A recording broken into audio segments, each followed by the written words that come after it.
This video will explain some important rules for proofs involving provisional assumptions. So the first rule is any statement may be introduced as a PA at any point in the derivation of a proof.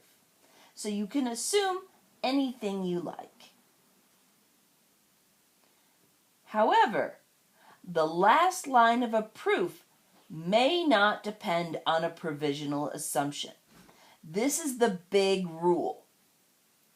So what this means is that although you can assume anything you like, as a general practice, you don't want to just assume anything you like. You want to assume things for a reason, because you have some kind of plan for how you're going to discharge them.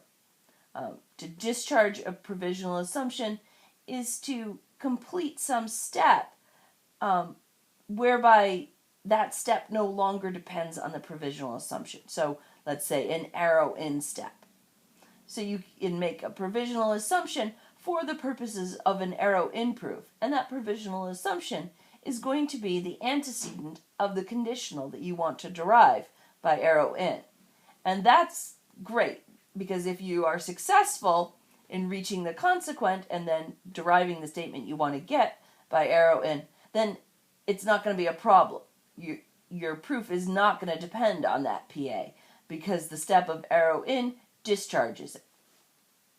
So this is why we need to have the assumption dependence column to keep track of what depends on what, because of the big rule. Because it's fine if somewhere along the line something depends on a provisional assumption, but at the end of the day, when we reach our final conclusion, it can't depend on any provisional assumptions. And then, whenever a provisional assumption is made in a proof, the proof must have an assumption dependence column, so we can keep track, as I said.